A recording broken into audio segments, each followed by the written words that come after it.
in just a second.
Joanna, do you know when the mapping tools are going to be available?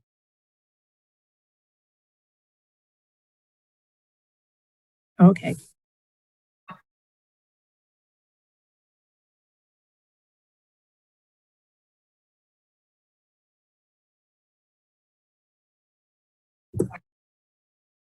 We're on.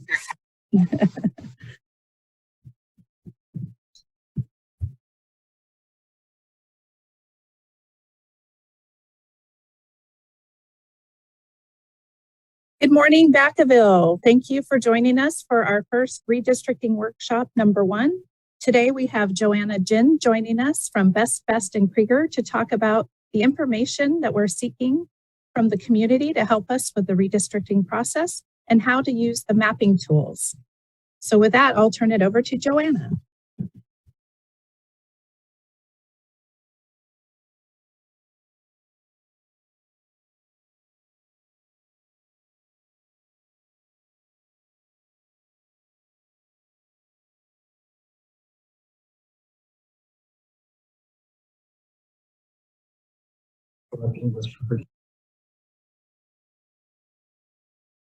And so today, my presentation will be divided into 2 parts. In the first part, I will describe the redistricting process as well as important dates. And in the second half, I will go over and walk you through the online mapping tool so that you can draw maps of what you would like the council districts to look like and submit them for consideration.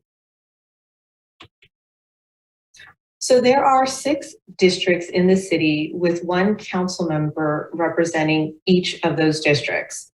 The city transitioned to by-district elections in 2018 and drew 6 districts based on the 2010 census data. And as I mentioned, every 10 years, redistricting occurs to redraw the districts based on the city's population in the most recent census.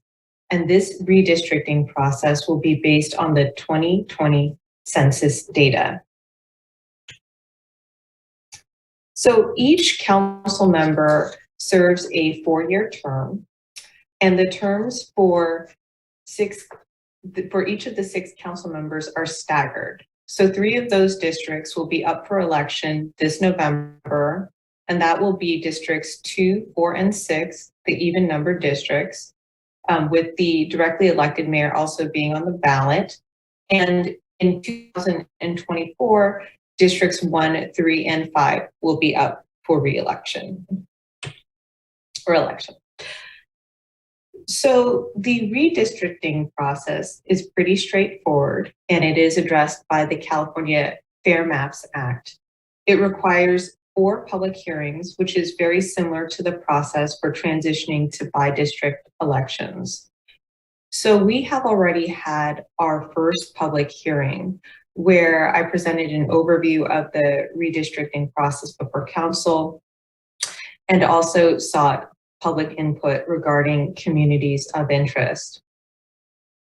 Before the second public hearing, we will release draft maps on the website. And at the second public hearing, we will review the draft maps where I'll talk about each of them as well as the data associated with each map. And we'll take public input and also take in considerations as to what the communities of interest should look like. And then following the public hearing, the public has an opportunity to submit draft maps before public hearing number 3. And at the third public hearing, we'll discuss any revisions based on direction from the second public hearing and present any new maps that may have been submitted before the third public hearing. The fourth public hearing is when we would ideally adopt a map by ordinance. Currently, the map boundaries are codified in the city code, and so that's why we would need to adopt the map by ordinance. And the final map will be posted at least 7 days prior to adoption of the final map. The second community workshop that we'll have will actually occur before the third public hearing. So there would be a second opportunity for the public to ask questions about the draft maps that were submitted. And I will review those deadlines later on in the presentation.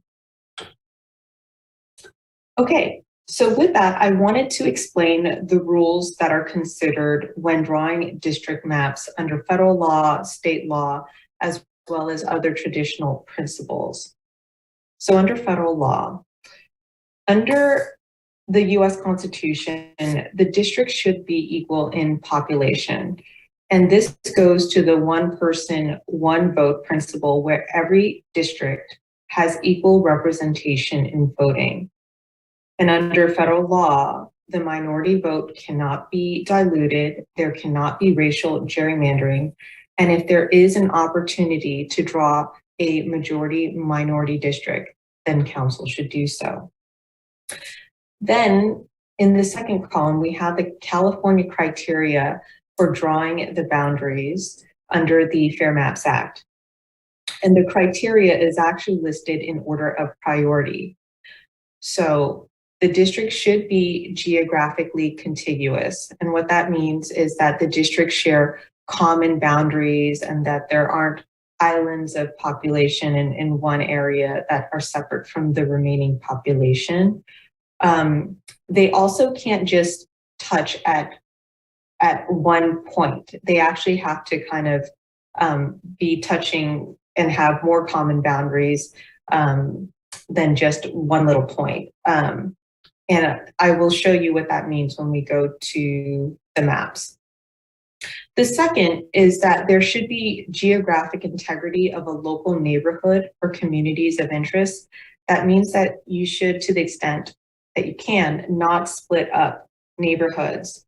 And a community of interest is defined as a population that shares common social or economic interests that should be included in a single district for the purposes of fair and effective representation. The third criteria is that the districts and boundaries are easily identifiable and understandable. And so that could be something as simple as streets or roadways, landmarks, natural and artificial barriers, and boundaries. So for example, the I-80 runs through the city. And so that is a natural artificial boundary that is clearly identifiable, and everybody understands what that means. And the fourth criteria is that the districts be geographically compact, which means that they're also in clusters as well, and that there aren't any weird shapes. Other traditional principles are that, to the extent possible, the impact to voters and their election years are not affected, so that they're not shifting to a different election cycle. As I mentioned, the district terms are staggered. So for example, if someone is voting this November, ideally they would continue to vote this November and every 4 years following that cycle. Of course, that will naturally shift, because as you are drawing the maps and trying to retain the existing core of the district, it is likely that the periphery of those districts may need to be modified. And so there may be some shifting of some voters from one election cycle to another election cycle. But to the extent that you can keep that intact, you should. Other traditional principles are that you respect the voters' continuity of choice and what they have already decided on. And you can also consider future population growth too, under limited circumstances. So this is a map of the existing 6 districts for the city.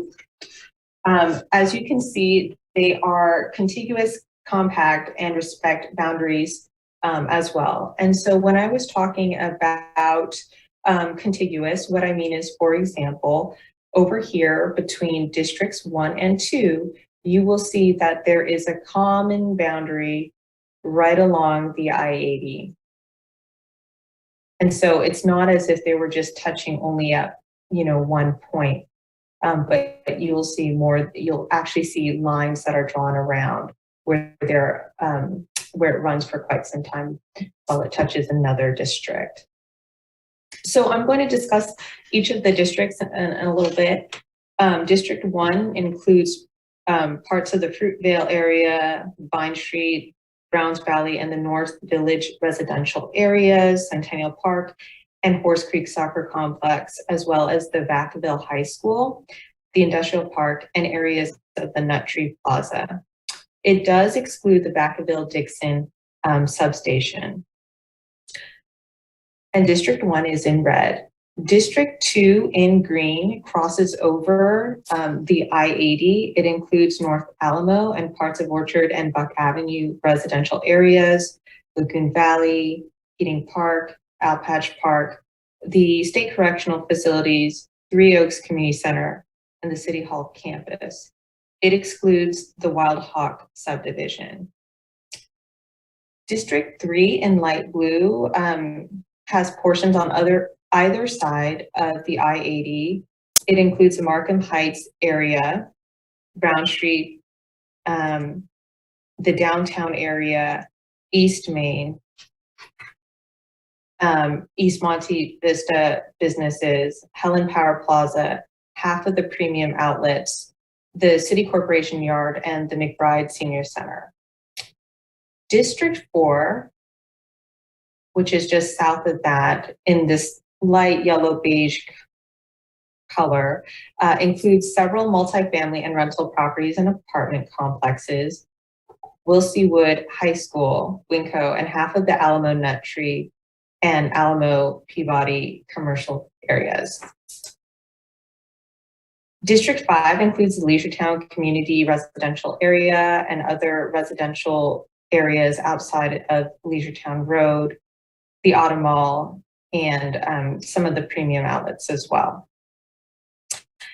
And District 6 includes the Foxborough and Southtown residential development areas and portions of the Alamo Nut Tree and Alamo Peabody commercial areas.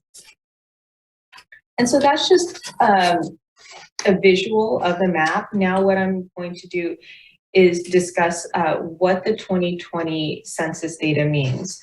We overlaid that data with the existing district boundaries. And so the total population for the city is 95,909. And when you divide that by the 6 districts, the ideal population for each of those districts would be 15,984. And that goes to the one person, one vote principle when you're trying to balance out the population for the districts. And I want to explain what this data means. So as you can see, we have a breakdown for each of the 6 districts.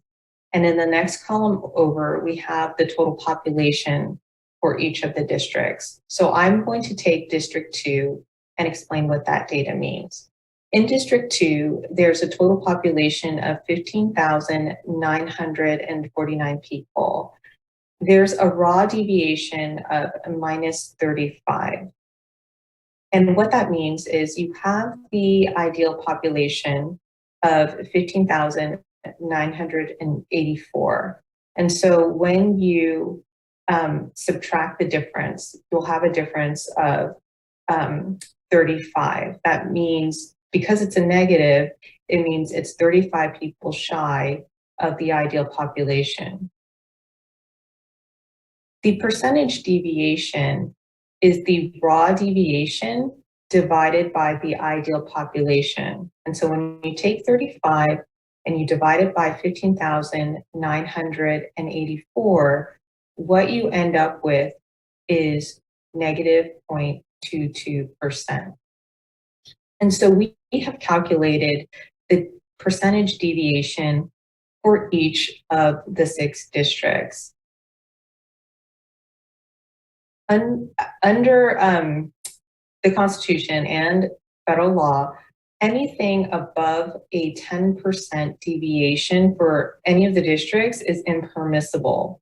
So what that means is that District 1 and 4 have to be adjusted for population to get under that 10%. And of course, that deviation can go either way. It can be over in terms of the number of the population or under in terms of the ideal population. And so that just really goes to population. There's also this other data that we have regarding the ethnic and racial composition for each of the districts. So we also have information about the Latino population as well as the citizens of voting age population. The citizens of voting age population is simply eligible voters. So that's those who are 18 and up. And then we further break down the composition for the citizens of voting age population, in which we abbreviate that as CVAP.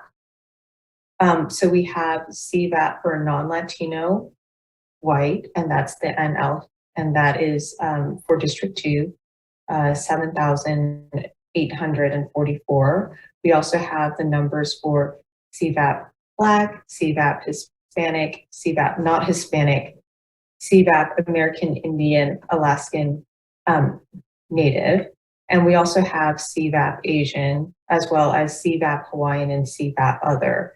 So that kind of gives you an idea as to what the districts kind of look like in terms of their composition.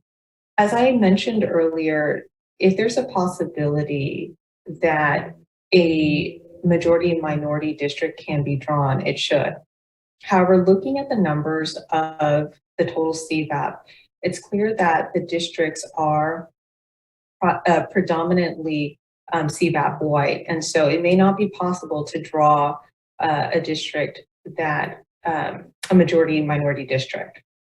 So again, the focus for everyone when drawing the maps is to really balance out the population and the numbers. Okay, so the findings of everything that I just discussed is that total deviation is above the acceptable range of 23.26%. And I'm going to actually go back a slide and explain that. Total deviation also has to be under 10%. And how you arrive at total deviation is that you take the highest populated district, and that is going to be District 1 at 17,997 people and a 12.59% deviation. That's the first number you have. The second number you look at is the district with the lowest population, and that is going to be District 4 at 14,280 people. And that percentage deviation is negative 10.67%.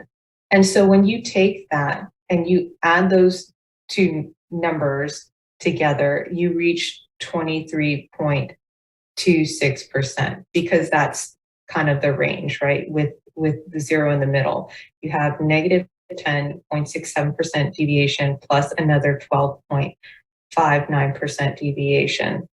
And that brings it to 23.26%. And so again, you'll want to get that under 10%. The other finding that we have is that creating majority and minority district may not be possible due to the makeup of the community. And so we can analyze this further as we draw the maps.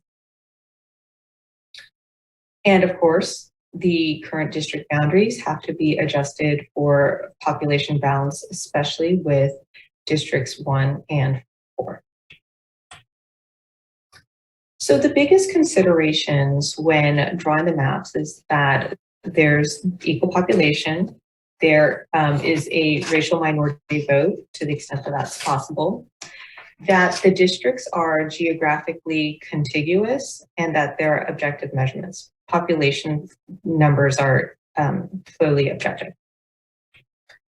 The other important considerations to keep in mind are the communities of interest. And as I mentioned, a community of interest is a population that shares common social and economic interests that should be included in a single district for the purposes of fair and effective representation.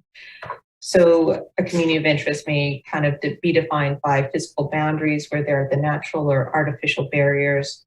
One that I mentioned was the I-80. That's also a popular roadway. Other considerations and examples of boundaries include rivers and railways, parks, schools, and other landmarks as well. Another criteria is geographic integrity or compactness. And then regarding political boundaries, there are school attendance areas and special district service areas and federal, state, and county divisions. However, a community of interest does not include incumbents' residences or political affiliations, such as partisanship. So you should not be drawing your maps based on that. So one of the purposes of this community workshop is to engage the community and have conversations with you as to what your neighborhood looks like and what your boundaries should be. And if there are other areas in the city that are notable that should be included in your neighborhood. And of course, we wanted to inform you as to how you can participate in the redistricting process by offering your input or by perhaps submitting a map. And so that's why we're going to go through and walk you through how you can submit an online or paper map.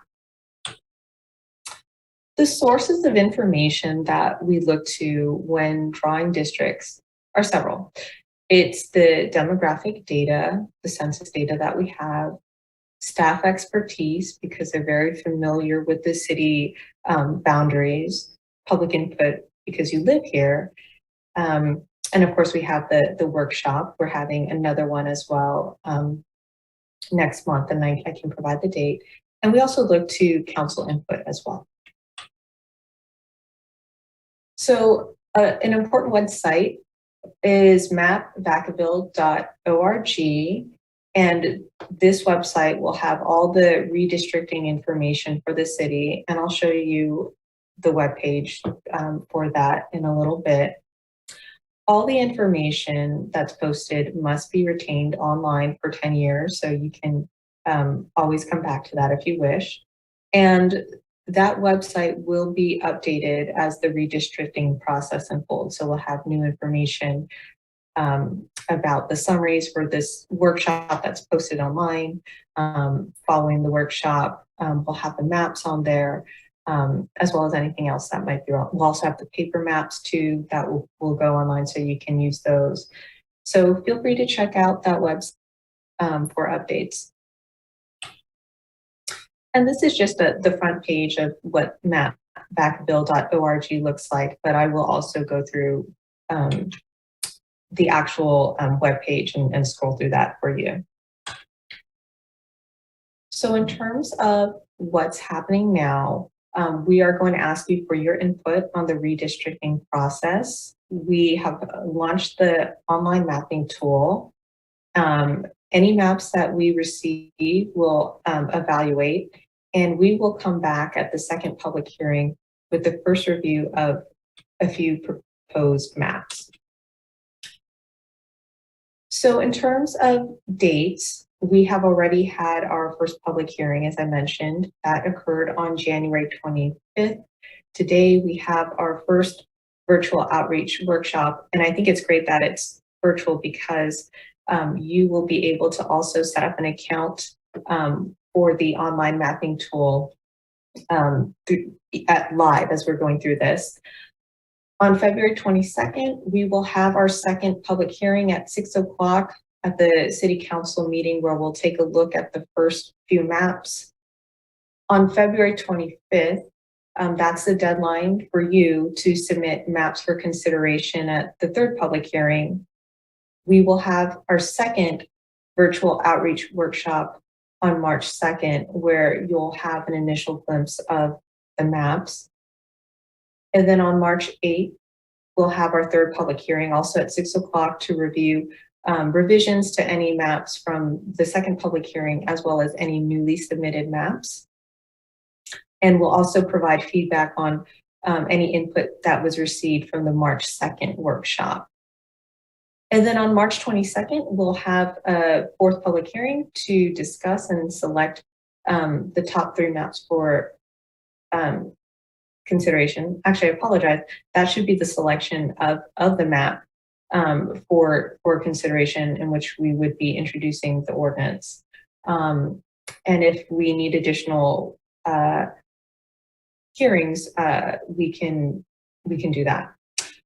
The final deadline to adopt and submit a map to the County Registrar of Voters is April 17th of this year. And with that, that concludes my presentation just on the overview. I wanted to take a moment to ask if there were any questions about the presentation itself.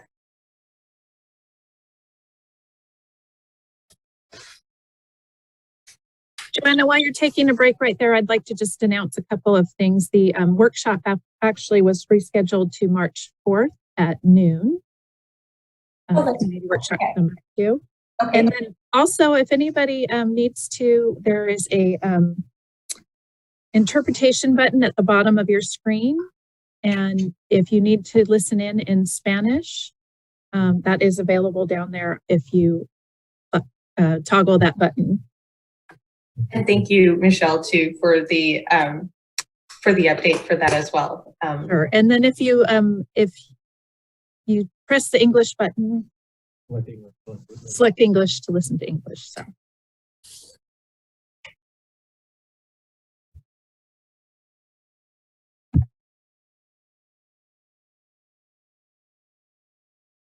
That's all my presentation. Okay, and were there any comments from members of the public, Michelle?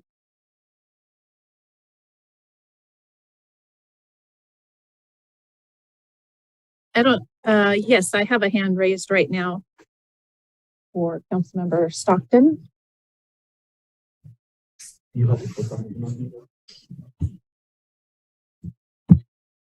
Councilmember Stockton, you're unmuted.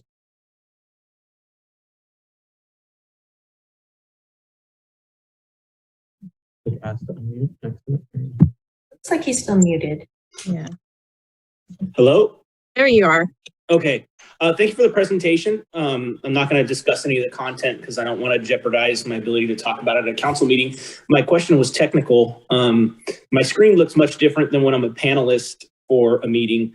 I can't see if there are any, if there's anyone else logged in. Are you able to advise if how many people are watching or if others are at all? Looks like we have 4, including you. Okay. And if I want to watch a recorded copy of this presentation, where would I find that?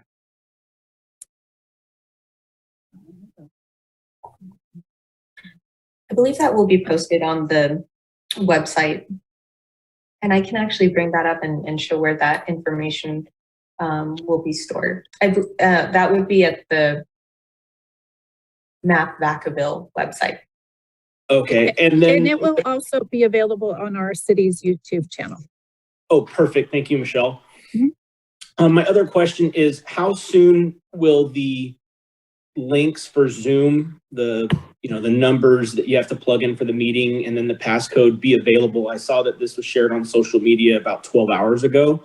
How soon will the March 4th one, I think that's the next one, correct? Will that be available if we wanted to share that for our constituents?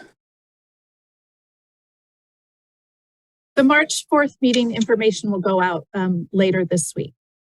Perfect. That's all the questions that I had. Thank you for the presentation and for answering my technical questions. Sure. Thank you, Council Member. Okay, and with that, I will share my screen.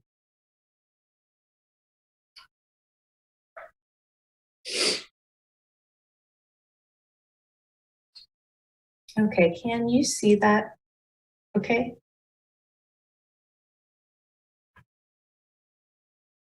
Yes, we can see that. Perfect.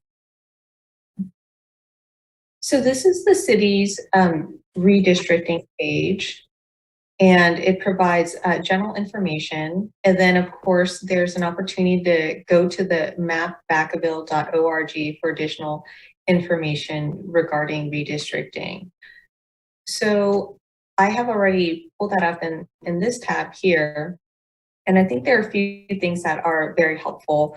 If you look at the bottom, there are a few things such as a listing of public meetings and agendas.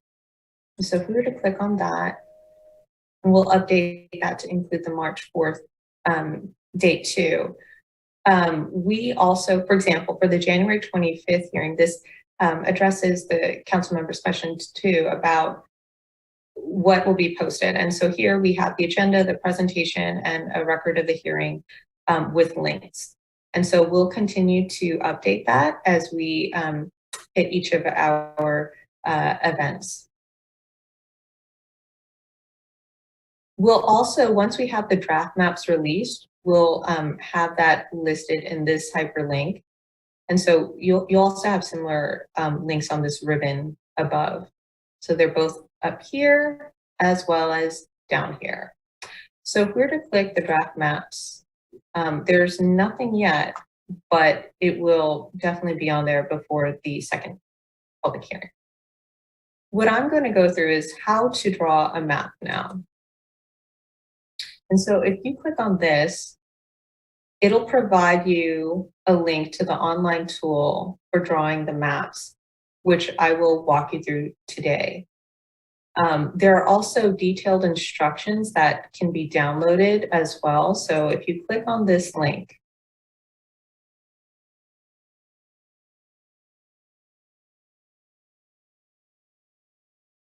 and it looks like it's just taking some time, you will have instructions for how to utilize the online mapping tool as well as to how to submit that. And that's just a step-by-step guide. But what I'm going to do is I'm going to actually walk you through that process today.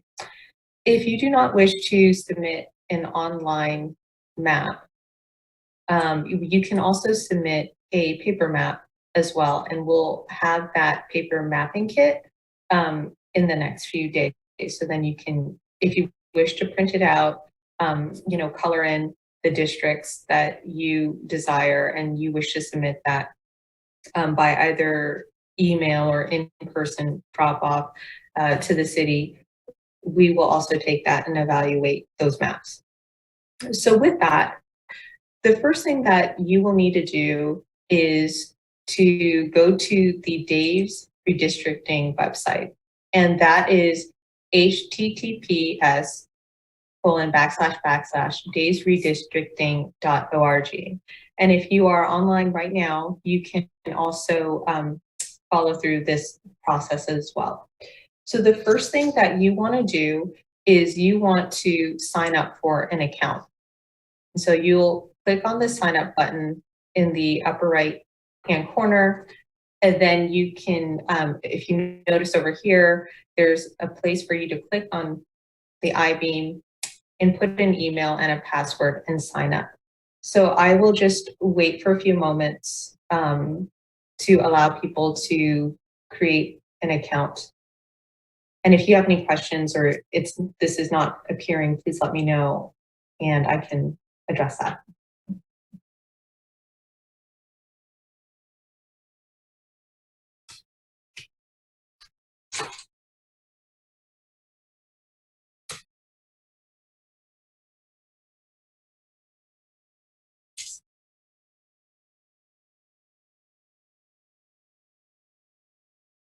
Okay, and as people are creating their accounts and logging in, what I will do is I will log in to my account.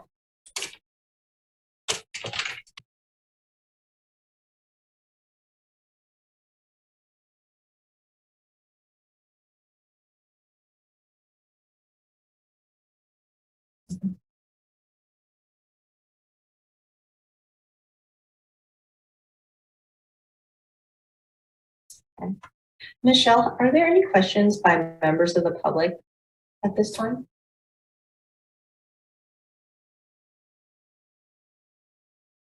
Yes, we do have a question from Marian Elkins. I'll go ahead and unmute her mic.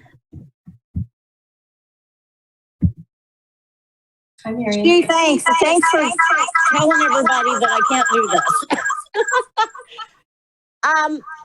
I'm trying to create it with you. That would be easiest, I thought, but I see no option to type. I can't type in my email. Oh, when you hover over. Yeah, it lights up and it's ready to go, but I have no keyboard. Oh, okay. Are you using a tablet or are you using a? I'm on both. I'm on a phone and a tablet because I figured it would be easier on the bigger tablet, but like I said, it's new. I can't find a keyboard option. I guess I hope I can do this later, but. Okay. Yeah, this will be recorded so you can see. There may be other, did everything look the same though in terms of the login and sign in option? I'm not sure what we're talking about now. What do you mean the login and sign in? In terms of the buttons, were you able to see that on the upper right-hand corner? Yeah, I'm on the page that I assume you're on now. I mean, I followed you. I clicked on the link. I'm sorry. I hope you're not having the feedback I am, but Yeah. anyway, I can see the email. I have a cursor there, but I have no keyboard to type with. So, Okay. you know, I'm sure if I was smarter about tech, I would know how to do that, but I don't see anything to pull up a keyboard. So I just want to be able to do this when we're finished. I would have liked to have created it now, but apparently that's not going to happen. And we can, and if you have any questions at all and would like to call us, we are happy to walk you through that as well. So is there a phone number on this site then, if I need that? Yes, there is. So you can either, so there's a contact us button here. And if you do that, I believe that'll actually have the city's information. But if you want to also email our demographer, there, that's stephanie.smith@bbklaw.com. And she can also contact you. Or if you want to email me at joanna.jin@bbklaw.com, what I'll do is I will call you after this workshop, and then I will help you work that through, and we can see if we can work that out on Zoom if that's something. That would be great, except for that was too fast and I don't see your link. Okay, so I'm going to type my email in the chat box. And then if you want to send me an email with your phone number, I will call you after this meeting and walk you through it. Okay, thank you. Thank you. Great question. Okay. And of course, you know, this comes up too. If I were in person, I've actually had to go and talk to and look at devices. And so I definitely understand. And we want to make sure that you are able to. Okay. Okay, so going back here, Michelle, would it be possible to mute? Thank you.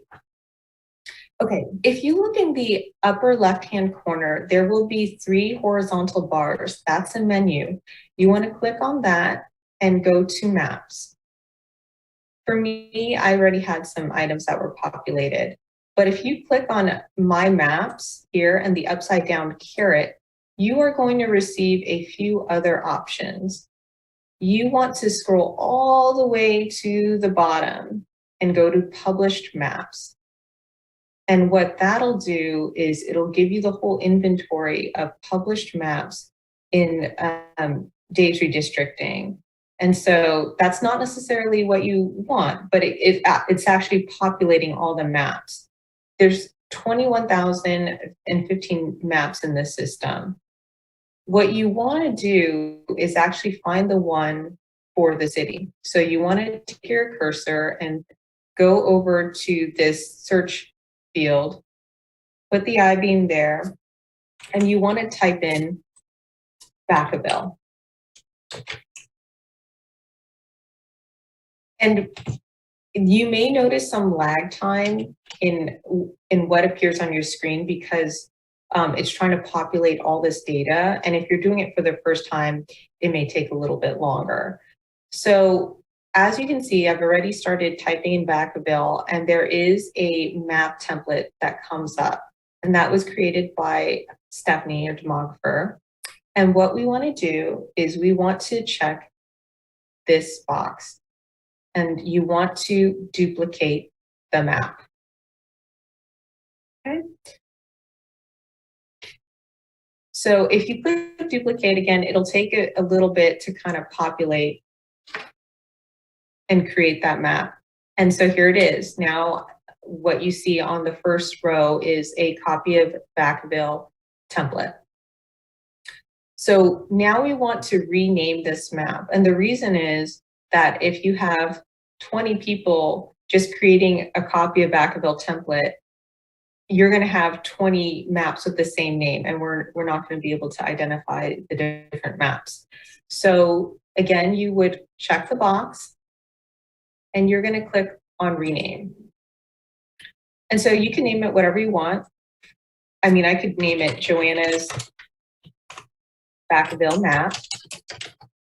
You also have the opportunity to update the description of the map. So if you are creating multiple maps, you may want to change the description so that you can distinguish between the other two maps. For example, you might say preserves for districts 1, 2, and 3. Or you could create whatever you want. When you are ready to update that, you'll click submit. It's not a button to submit the map. It's actually just it's essentially the same as enter. And I'm going to wait for that to update. Okay, and so you will see now that it has changed. So now that I'm going to just wait a few seconds too, because I imagine that if you're following along online, that it may take you a little bit for that to update.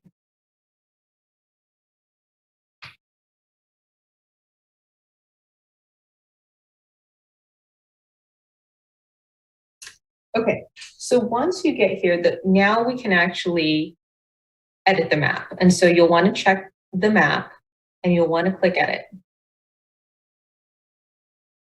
Okay, and what that's going to do is it's going to bring up the map template,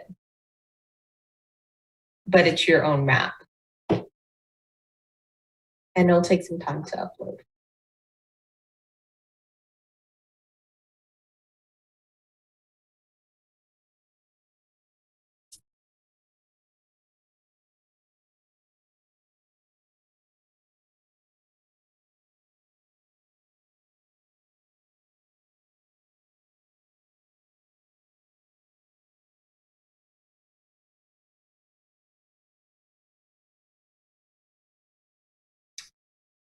I am going to try and see if it's a gear issue. So there's a gear in the upper right-hand corner, a gearbox. You want to click on that and make sure that you click on apply so we can just make sure that all the current data is applied.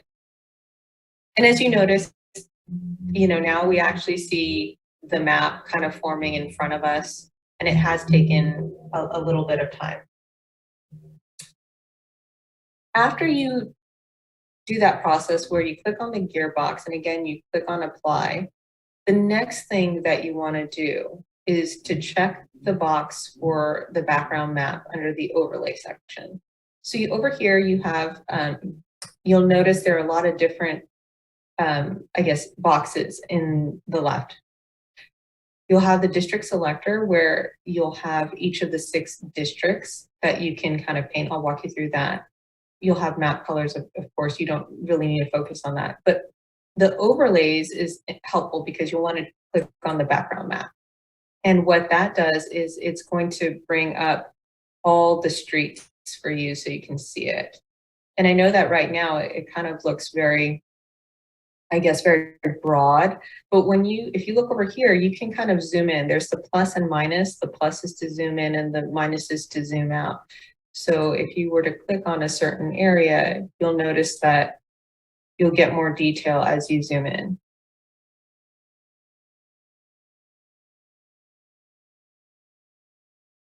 Sometimes people also like to have another browser open with Google too, so then they can also hone in on the streets as well. But I'm just going to zoom back out so then I can kind of explain some additional information. The next thing you want to do is you want to select the census block option up here. Census blocks are smaller units than the precinct. And so when you are clicking the census blocks, it allows you a little bit more control over the population when you're trying to draw your maps. Okay. So the next thing you want to do is look at the district selector box. And what you want to do is you want to click on the district that you're trying to draw the map for. So right now it's on District 1. And what you can do is, if you notice there's several numbers here. The population as it's in days redistricting is 95,941. And the ideal population that you're striving to get at in this mapping tool is 15,990. This is slightly different than my presentation, but that's also because, that'll be negligible. We'll balance that out when we are drawing the maps. So what you want to do now is after you select the district and you see that red radio button, you want to click on the paint tool.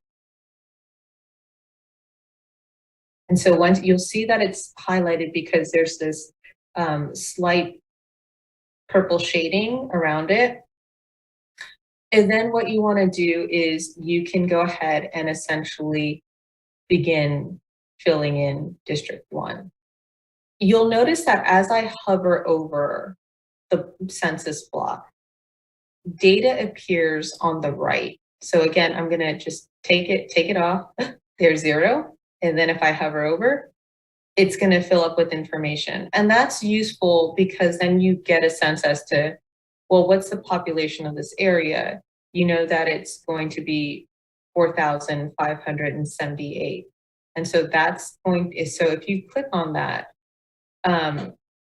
that's going to bring up the census block detail. And then what you can do is you can begin clicking on the areas to color it in.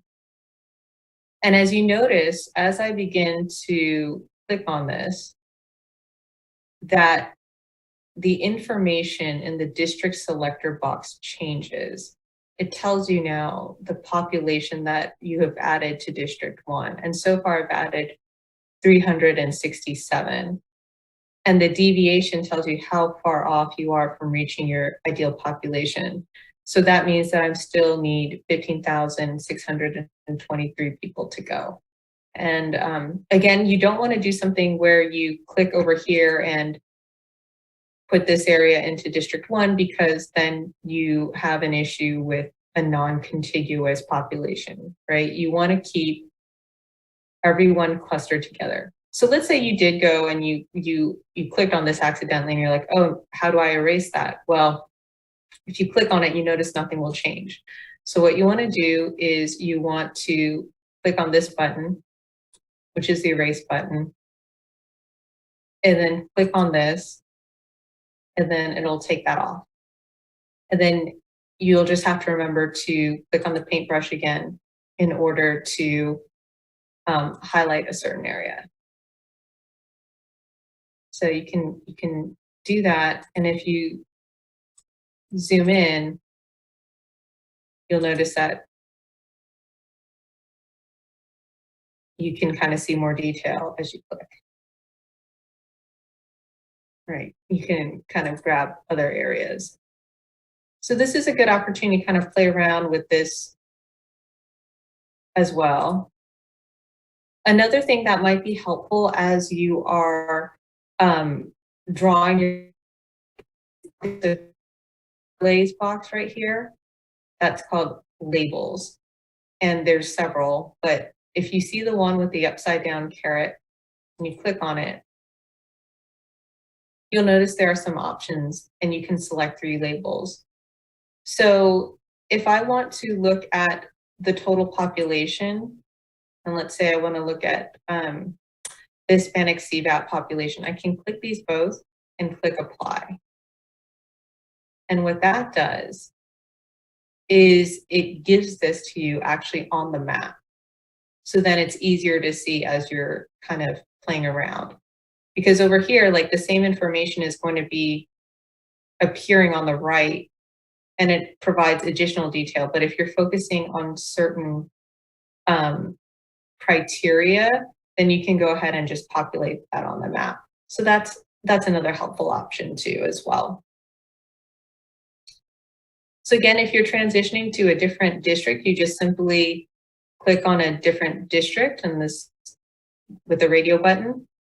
And again, you have the paintbrush on. So then what you can do is you can go do the same process and paint.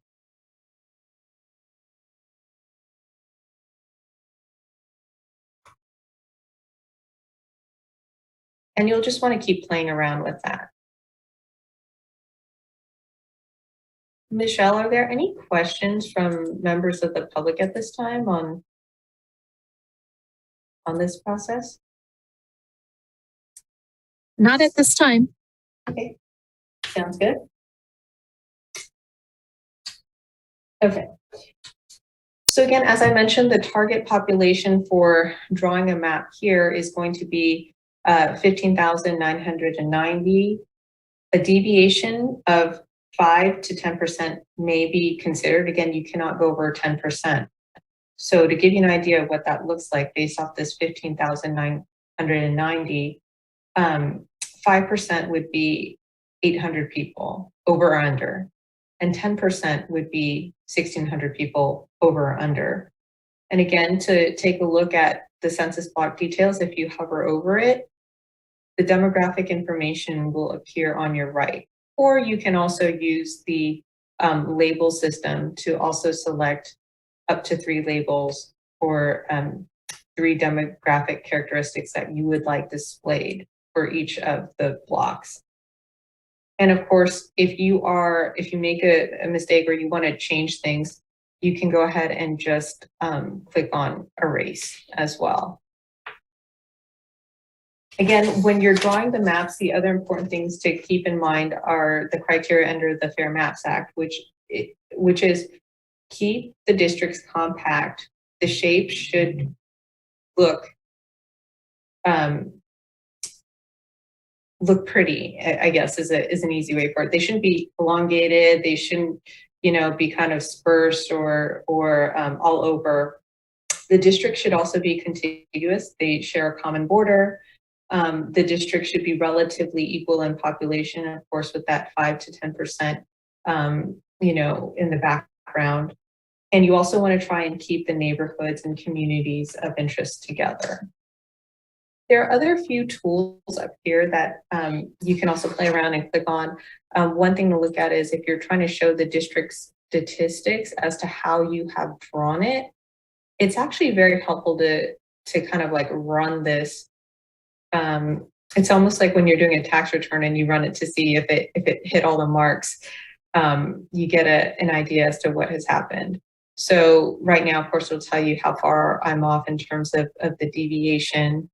And it'll tell you the makeup of each of the districts.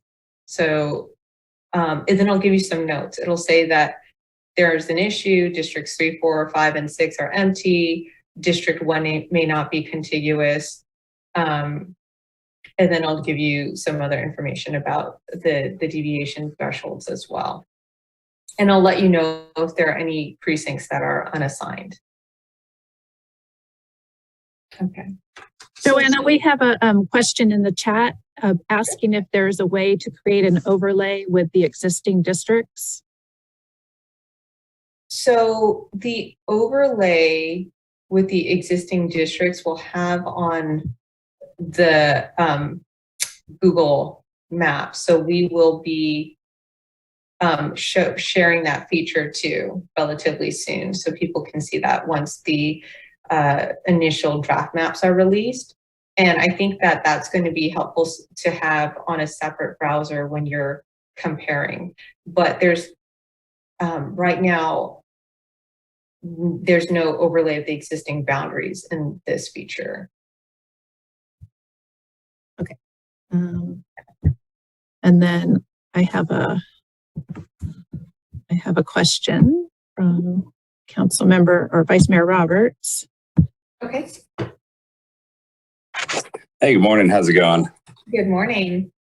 I just had a question because I do a lot of mapping and like ArcGIS and various other Esri maps. So there's no way to create the overlay with existing district lines within this, because me personally, if I'm just trying to modify it to make it fit within a very specific percentage, it'd be nice to be able to have that overlay open just to see how I'm modifying it on top of the current one, just so you can see like overlaps and stuff from what's already existing. Because I know one of the ideas for redistricting is not to drastically change what's currently there, try to keep it as similar as possible, but make it work within the guidelines. So is there no way to import an overlay into this tool to overlay it so you can see what you're working on as you're doing it? Yeah, I can check, but how we have gotten around that is to actually create the existing boundaries on a Google map, and we can have that and share that too as well. And then when you're looking at that, to kind of zoom in on the districts, I mean, on the blocks too as well, to see what that looks like. And let me see if I can pull that up to give you an idea of what I'm talking about. So let me see if I can grab that real quick.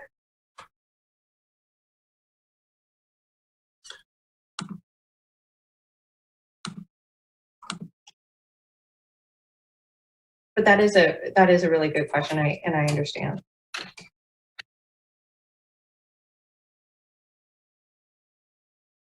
Yeah, I know it's a little bit more technical than you probably get from most people, but yeah.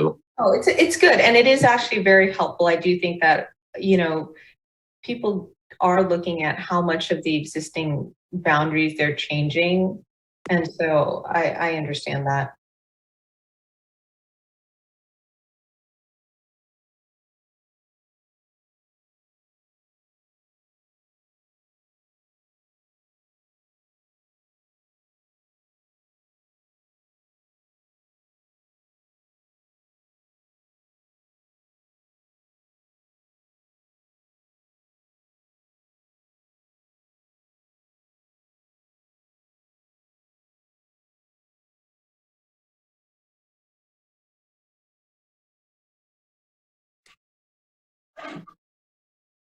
Well, I don't want to hold up the rest of your presentation, so I can always touch base with Michelle or email you later after the fact to get the details.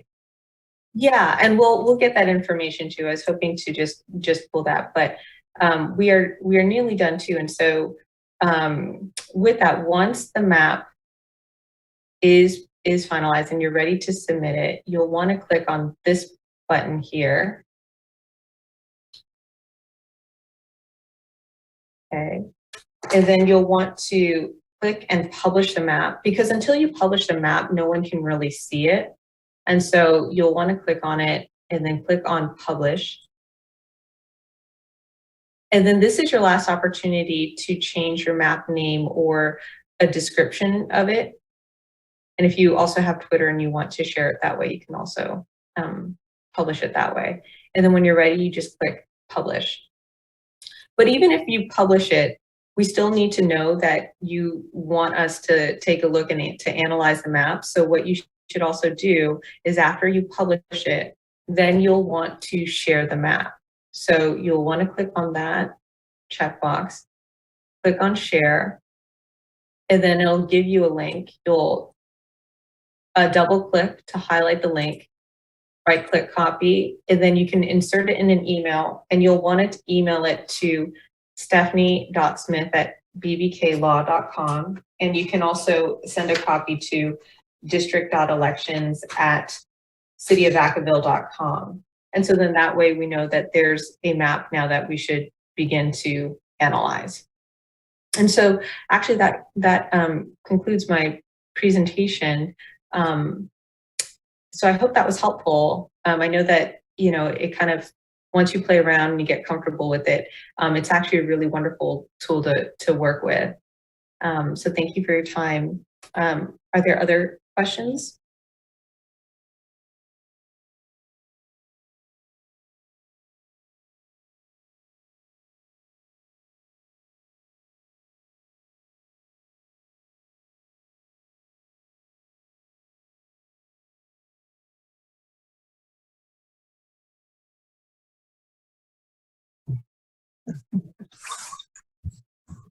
And this is why we keep shared windows up all the time, so stuff like this doesn't happen. I'm sorry? I don't see any hands raised at this time.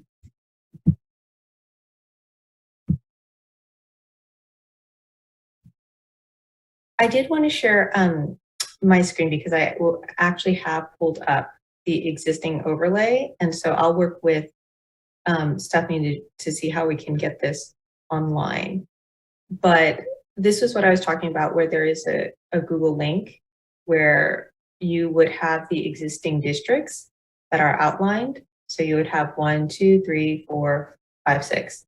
And then when you zoom in, the nice part of that is Google has a really powerful view in terms of the streets. And so you could also just compare with that too as well.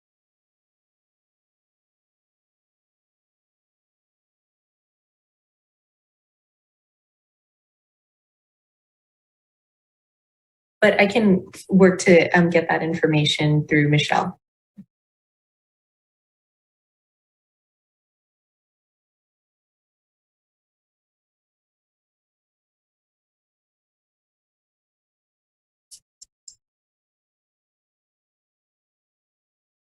Perhaps there'll be a way we could put that link to that on our website as well. Yeah, I think so. Okay, well, thank you everyone for attending this community workshop. And if you have any questions, again, my email is in the chat box, and it was such a pleasure talking to you today. Thank you. Thank you for your presentation, Joanna. And again, our next workshop will be on March 4th at noon. Sounds great.